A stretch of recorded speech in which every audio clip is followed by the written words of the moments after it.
And we are live. Welcome to the 70th Elaad Webtalk. We do this one in the English language. My name is Erik van Kaathoven. I'm a manager of the communications team at Elaad, and Elaad tests and researches smart and sustainable charging of electric vehicles. And we are an initiative of the joint Dutch grid operators. The first Webtalk of 2025, we'll take a look back and forward at the testing of electric vehicles in the Elaad TestLab here in Arnhem. As every year, Thijs van Wijk, manager of the Elaad TestLab, provides insights into the tests conducted over the past year. What were the key trends in 2024 and what can we expect in 2025? If you have any questions, please ask them during the web talk by typing your question in the questions box in this web tool. It is appreciated and we will try to answer as many questions as possible. This web talk is recorded and will be later available on YouTube. And without further ado, let's start. Thijs. Oh, thank you, Eric, for the introduction and welcome you all to my presentation about the Elaad TestLab. Well, Eric already introduced me, but so I'm Thijs van Wijk and I'm manager of the Elaad TestLab. And I'm going to give you an update of the last year, the developments in the TestLab and what we're going to do next year.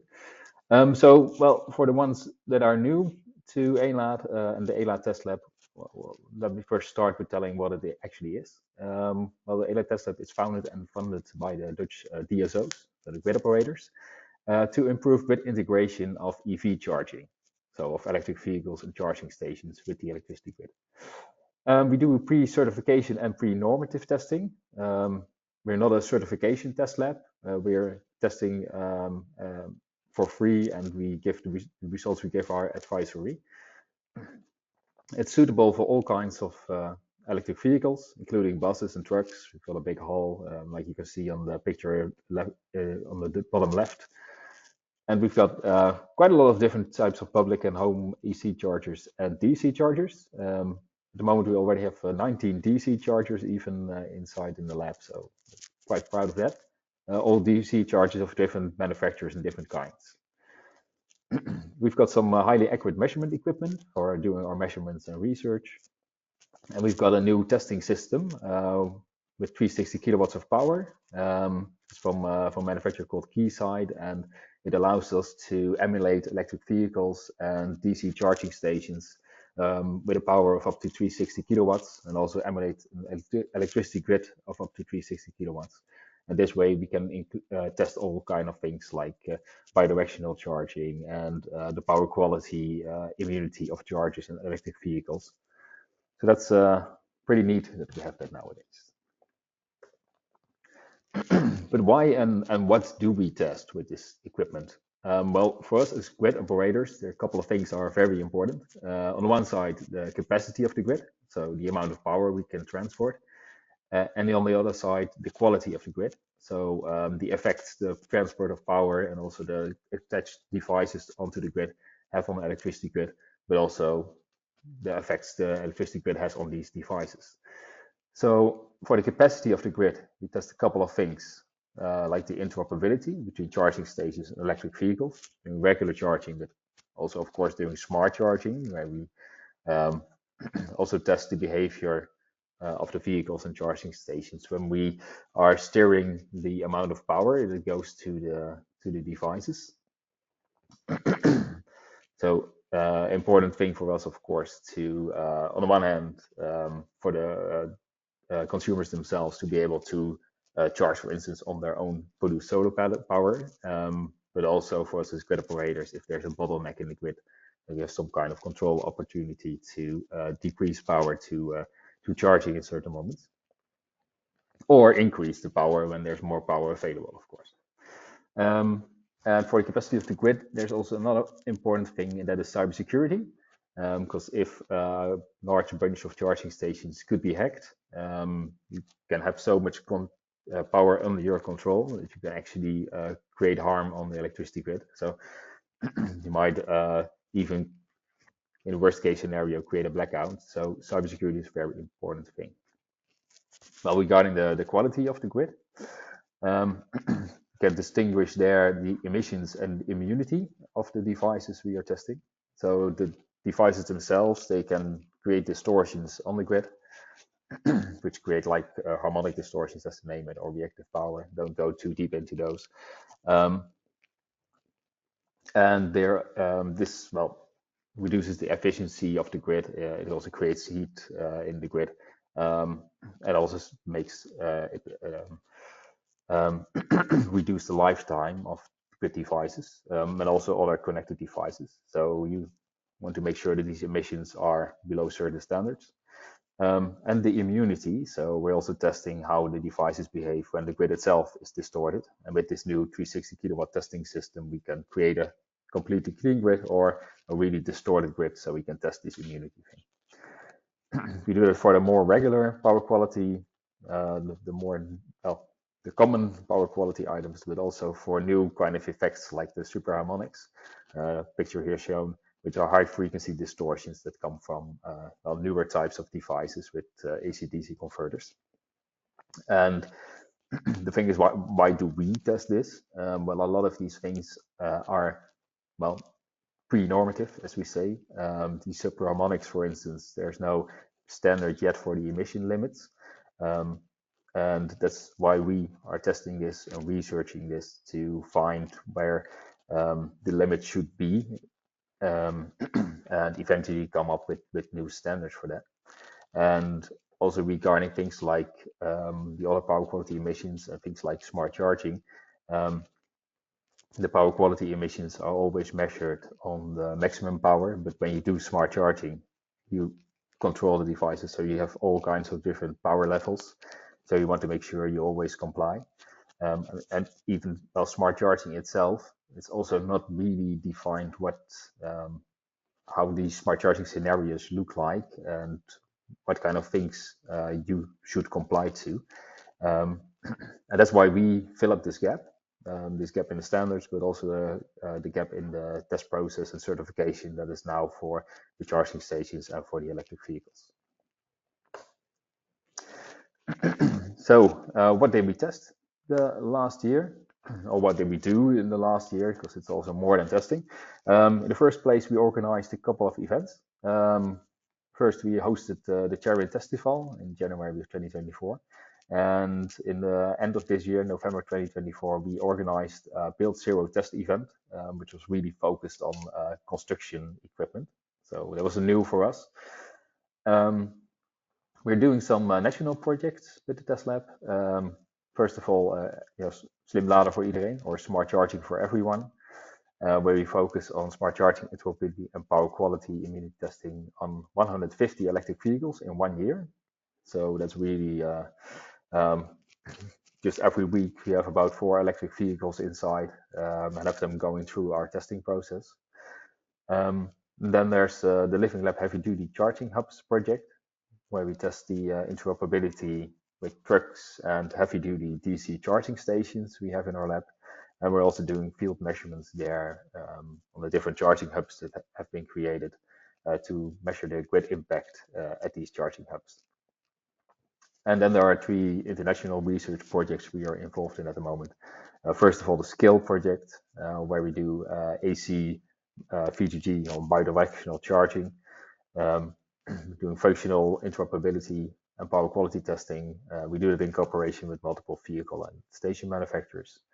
That project is going to end now, well, in the start of this year. And we have 2 new projects that we started in 2024. The ECS for DRES project, where we are going to test better grid integration of charging hubs by using OpenADR. It's a communication protocol that the grid operator can use to send well, smart charging profiles or information to charge point operators, and charging hubs with local storage. So also the capability of using local storage to balance the power of charging hubs. And then there's the MET4 EVCS project, where we're going to research the power quality immunity of chargers, especially the superharmonic immunity, so the high frequency distortions, and the effects on the efficiency and the metering of the charging stations on these superharmonics and other power quality effects. So that are the events and projects. Now, how many tests did we do last year? Well, we did a record number of 130 tested devices, most of them passenger vehicles and vans, 94, well, also because of the smart charging for everyone project, of course. We also tested a couple of motorcycles, and we also focused quite a lot of heavy-duty vehicles, especially actually the trucks and construction equipment, also because of the Build Zero testing fall, of course, but also a bus and even an electric tractor. Then regarding the chargers, we did some full power quality tests on 6 DC chargers. We did, and regarding the specials, we had 3 bidirectional charging vehicles, so V2G capable vehicles. And we had 2 mobile storage devices, so they're like mobile batteries, especially being used at the construction sites to power a charging station at a well, remote location.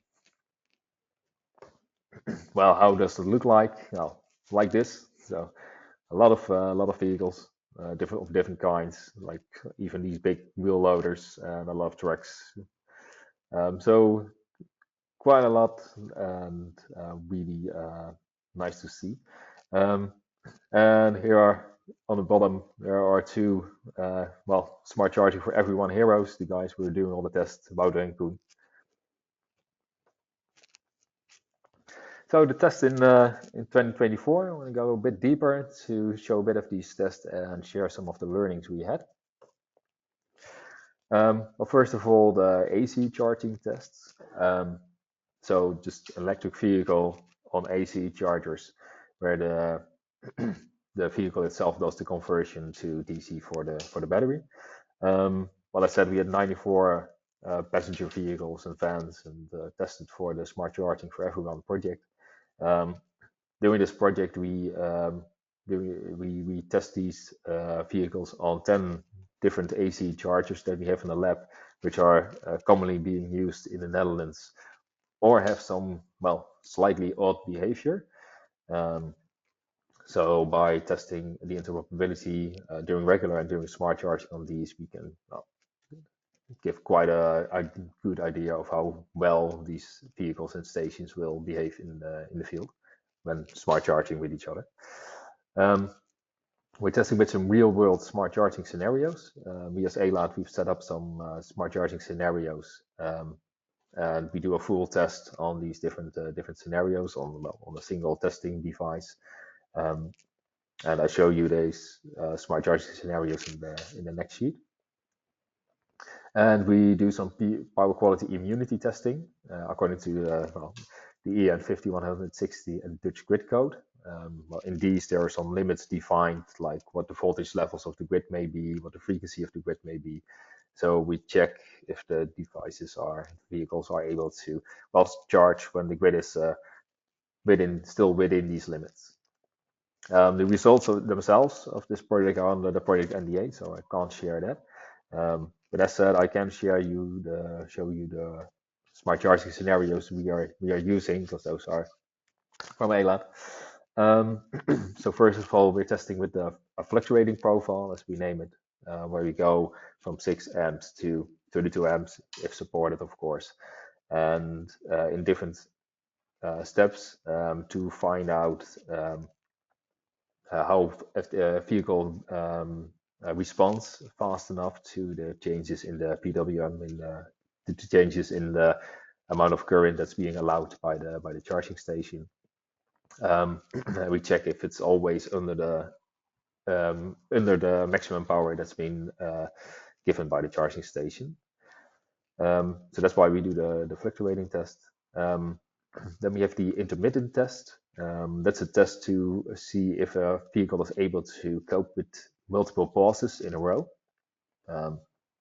like what you can have if you're charging at home with your solar panels and it's a bit of a cloudy day. You can have a lot of pauses in between, or also in some like charging hubs. It's a common practice to when it's getting busy to give one vehicle for energy for 50 minutes and pause it and then go to the next vehicle.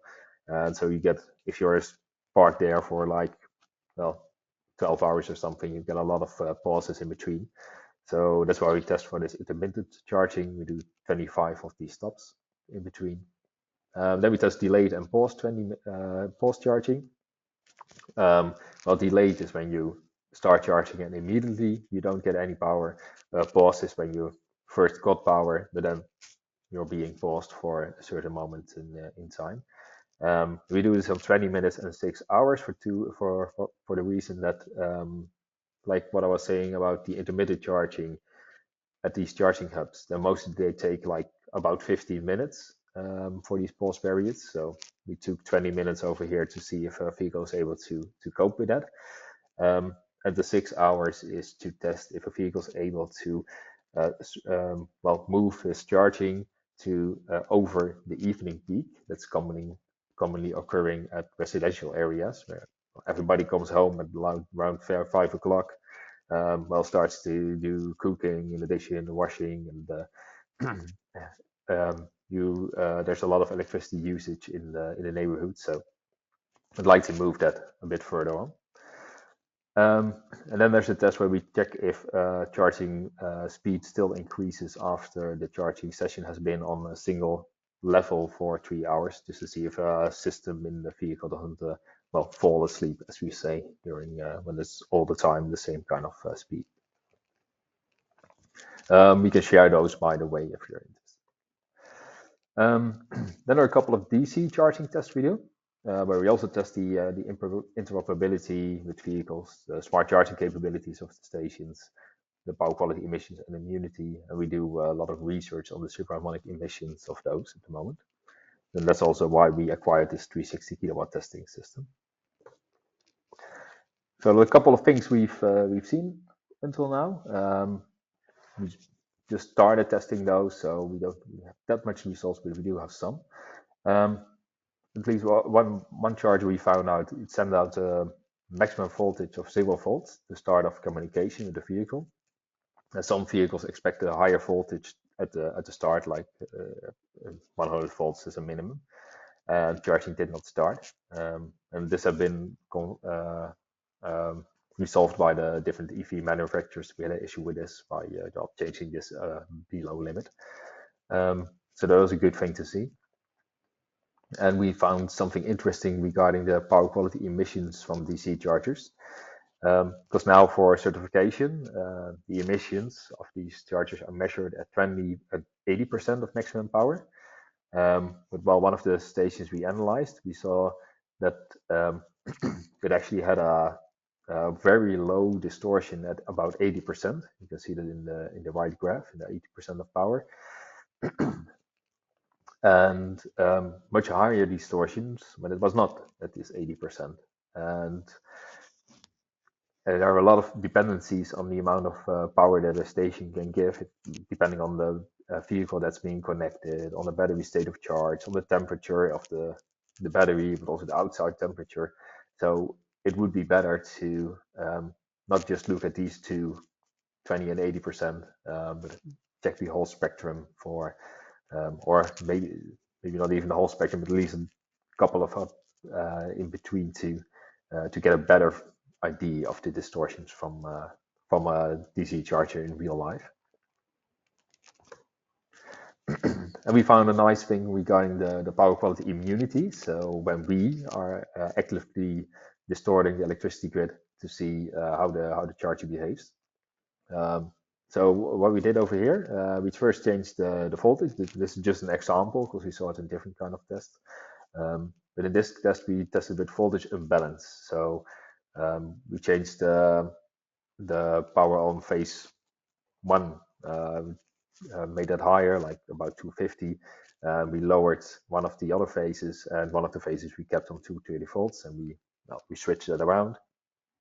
And what we saw was that the voltage, well, the AC current intake from the charger also changed. Well, okay, that's quite common, but also the DC output from the station also, well, had the same kind of shape, and it also started fluctuating. Um, the voltage itself kept quite well on the same level, so that's good because otherwise it won't match with the battery of the vehicle. But the current going up and down like that, it also well, it also doesn't look good at least.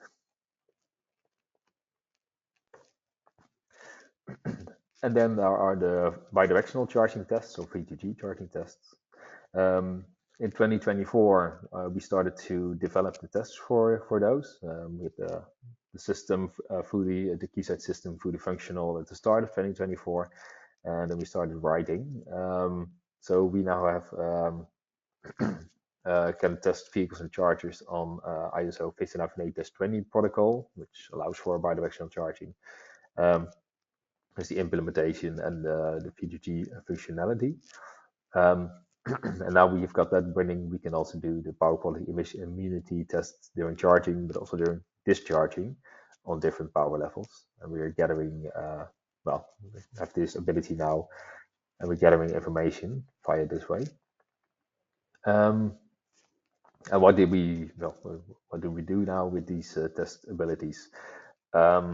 We on AC we tested with 3 electric vehicles where we tested the bidirectional interoperability and the performance. So what kind of the power quality performance, for instance, but also how well it also how fast it changes the charging currents.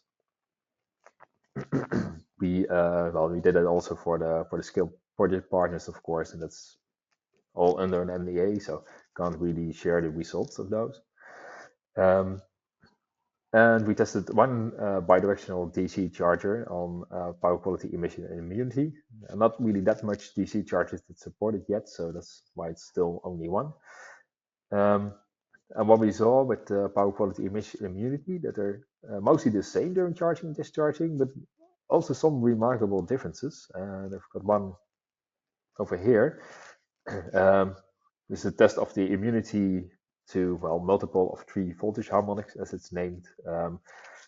What we do is the grid itself has a 50 hertz frequency, and we inject distortions that are of 150 hertz, 300 hertz, 450 hertz. So each time a multiple of 3 of the ground frequency of the 50 hertz. It's just a general test that's also being defined in the standards. And what we saw was that they both had a right through, as they name it, so they kept on charging when this distortion is present. So that's a good thing.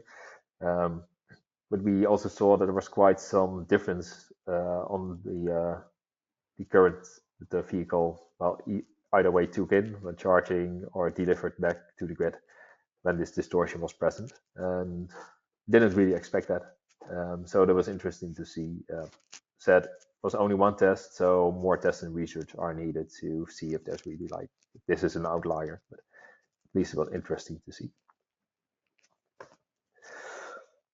So that's in a nutshell some interesting things we saw on the lab last year. Now for 2025, the next steps. First of all, we're going to do more and more with bidirectional charging. You might have heard there's the so-called requirements for generators. There are some requirements that each generator, so like your solar panel converter, for instance, needs to comply to everything that feeds energy back to the grid. And now, if you've got a bidirectional vehicle, it's not only just taking in energy, but also supplying energy back to the grid. So it needs to comply to the requirements for generators. Currently, work is being done on requirements for generators 2.0, which is more suited for things like bidirectional charging vehicles. But what we are going to do now, because well, it will take some time before the RFG 2.0 is released. We're already going to perform some tests. and how to well, do some pre-certification testing, as we say, of the grid compliance of the bidirectional vehicles on the current RFG, but also on the new settings for the RFG 2.0. To on the one hand, just see how this could be tested and see how well the vehicles that are now VGG ready comply. And another thing we are going to test when it's all the parties are ready for that is setting of the new RFG set points via OCP 2.0 and the 1508-20 protocol. So OCP 2.0, it's the de facto standard for communication between charging station and back office system. And the 2.1 version now supports the setting of new RFG set points. So RFG means that you need to act in certain ways when the voltage or frequency deviates from a certain limit. And you should be able to set these set points. So when should a station do what and what should it do? You need to be able to send it to a station in the one side if it's a DC charging station, especially related to AC charging stations. Then the vehicle itself, because that is the part that does the energy conversion from AC to DC, which also is the part that can react to some type of voltage and frequency changes. You also need to be able to change these set points in the vehicle itself, and therefore you also need the 1508-20 protocol. So we're going to set up like a chain test, as we name it, where we're going to test if all the messages are received and if it's all being received, if it's done if it's performed in the right way. And we're going to do more with cybersecurity tests, where we have now a new, kind of charging suitcase, which can emulate an electric vehicle, which you can connect to a charging station, and you can run test scripts via this virtual vehicle, with which we can first run an IP scan, as we name it. So you're scanning for any communicating devices in the charging station, and when you found those, you can run a port scan, which identifies any running services. And well, once you know the services that are running on these devices, you can actually just Google and find non-exploitable vulnerabilities of these services, and just try if these vulnerabilities are still there. So that's the thing we're also going to do in this year. And just for you to all know, the cybersecurity requirements for charging stations are available at the website from the European Network for Cybersecurity, ENCS. And to end, because we're not only going to do tests in 2025, but again, there will be more test events and also some upcoming symposia. So keep those in mind. First of all, there will be more test events. We are looking to organize a truck interoperability test event. That's not really defined yet, but we're aiming to do that this year. We are definitely going to organize another Build Zero test event, so more construction vehicles. And we're thinking of doing a hackathon regarding the cybersecurity, to do a bit of a deep dive into how well the different chargers and also vehicles, how well they are cyber secure. And now for the next the upcoming symposium for the next month. First of all, on the 4th of February, we are organizing a symposium on EMC of EV charging, a power quality perspective. We're doing that together with the EMC EDS Association here in the Netherlands. We're all invited to join on there. And the 12th of February, there's a symposium on the intermediate results of the Smart Charging for Everyone project. That's only for participants, but maybe some of you are also joining this webinar. If you would like to come to the symposium on the 4th of February, here on the right side is the link. You can also scan the QR code, and then it will bring you directly to the web page. So this was my presentation. I thank you all for your attention. And now there's Eric again. Yeah. Hi, Thijs. Hi. So thank you very much. Very interesting. Also very follow-up, a lot of follow-up questions. One technical thing, there seems to be just a little bit of noise with your head mic. Yeah, it's probably better this way, I guess. We'll find out. Yeah. Yeah, first question, can you please again explain why it's so important to do all this kind of testing of EVs, and also why not just passenger cars, but also trucks and building equipment, buses? Why is that important? Okay. Yeah, that's a good question indeed, because that's what it all starts with. Why is it important? Well, what we've seen as grid operators for us is just important that these devices behave well on the electricity grid, because while the electricity grid, well, we've got a lot of challenges coming up, of course, with the electrification of mobility, but also all the heat pumps that are being installed instead of the gas heaters that are being used nowadays. So we want to make sure that we get everything out of the grid that we can. So for that, we need to be able to do smart charging.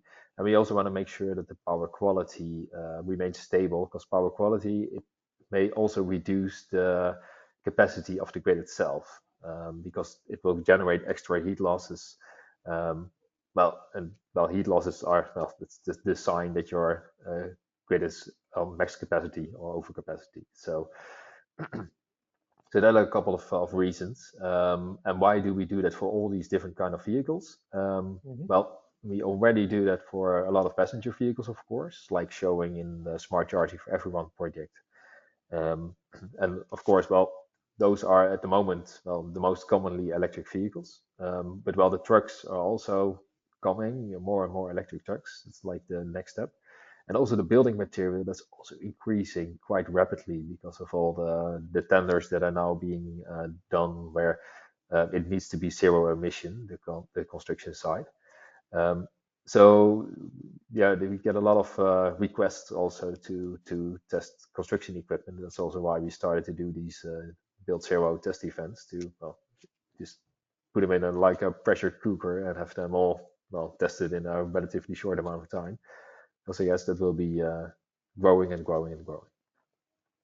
And the trucks and the building equipment, I guess they also charge more heavy duty, with more power. Yeah, and a lot more power indeed. Yeah, that's mostly all DC charging. And well, the trucks now, well, they go up to about 400 kilowatts now. But megawatt charging is also in development, of course. And that's also a thing we're going to look into the coming years, maybe already in 2025. But I guess will be 2026 before we can really do some testing on that. But that's interesting too, of course. And is the Tesla big enough in a physical way, and also for the huge power that's demanded for this huge equipment? Yeah. Well, we need to clean up, I guess, but yeah, we had, of course, those large equipment buildings for equipment, and also e-trucks inside. True. So we can fit those. But the energy connection might be a challenge, and of course, to have testing equipment that goes up to a megawatt, that's also a bit of a challenge, of course. So that might take some time. Okay, another question, probably hard for you to choose, but which tests are you the most proud of in 2024, and which are you most looking forward to for 2025? Yeah, that's a good one. Um, well, I think I'm the proudest of um, the Build Zero Test Default, because it's just very nice to have all these, because it's also for us it's a really new thing, because well, passenger vehicles we're already testing for a longer time, trucks we also already testing for a couple of years, but these are really new, so new project partners, new kind of devices, and also well, yeah, we can bring a lot of knowledge there from our previous tests to these construction vehicles, so it really helps those parties a lot, and also us. So yeah. And which ones are you most looking forward to? To the we really want to explore bidirectional charging more on the Okay. in 2025, and on these requirements for generators, because that's really that's really going to be interesting. Another question is, can you elaborate a little bit on why this test lab is special? It's not like others. Okay. Yep. Well, first of all, we're not a certification test lab, where most test labs are commercial certification labs, where you can just go and have your devices tested on certain standards. We're looking a bit further actually, because well, we're also interested in these standards, but we want to make sure that they do not only devices do not only comply to certain standards, but also more real world scenarios actually. So not only looking on to the power quality emissions of a charger when it's on full power, but also on well different powers below.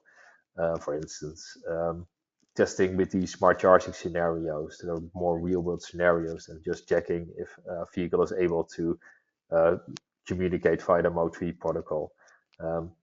Yeah, it's a thing you also want to test and certify, but well, we want to go a bit deeper, to really make sure that it works in practicality, in the real world. Um, and that's also why, because well, that's a big difference, of course. All parties are coming here voluntarily, and we also don't ask any money for our tests. We Yes. just want to, well, on the one hand, learn ourselves and help the others in developing their devices in a way that they can better integrate with the grid, and that helps us both. And we will go to the incoming questions in a minute. But one last question from me. The trends in 2024, are they much different than 23 or 2020 of 2022? Or is it just another year again? What's your No, it was quite new for us because we now had the 360 kilowatt testing system up and running, so we could really start with doing the DC chargers.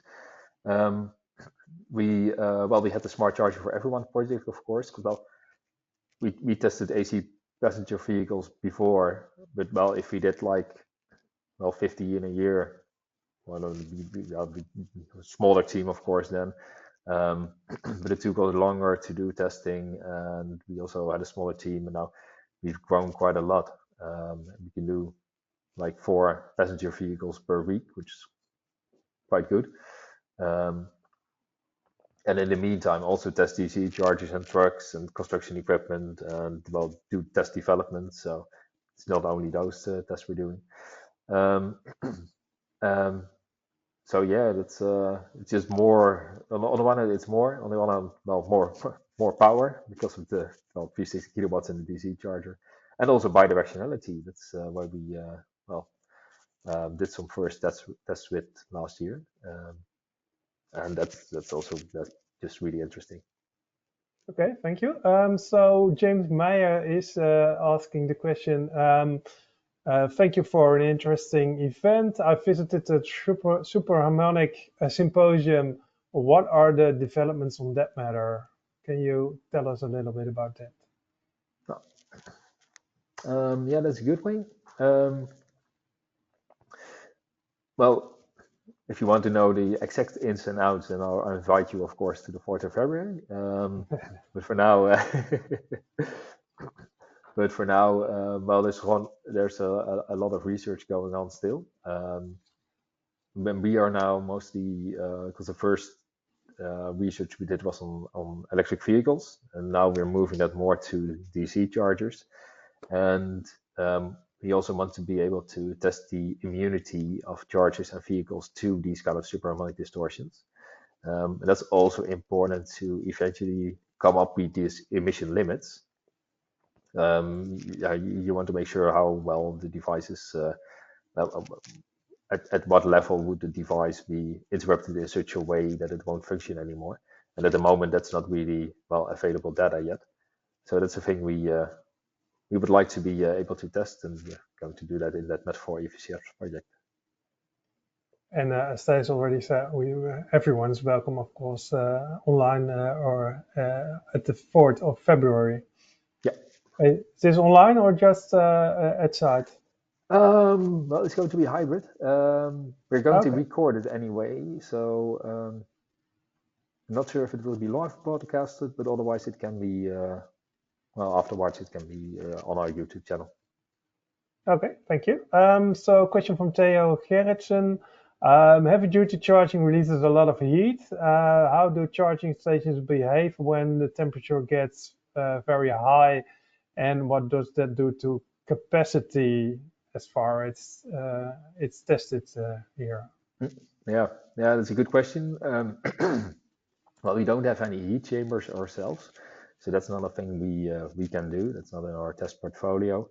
But indeed, if you do have a lot of heat generation, you also need to do more cooling. So probably it will reduce the efficiency of the charger itself. Yeah, there you can have smart solutions for that too, of course, using um, heat pump for cooling, for instance, well, instead of just blowing air through the charger, might already reduce a bit. But as I said, well, Okay. that's not our most main focus. So. Okay, I'm looking at the incoming questions also at the moment. Fritz Nolet is asking, did you test medium power, for example, 10 kilowatts, DC chargers with V2G like the MB box? Perhaps it says a lot to you.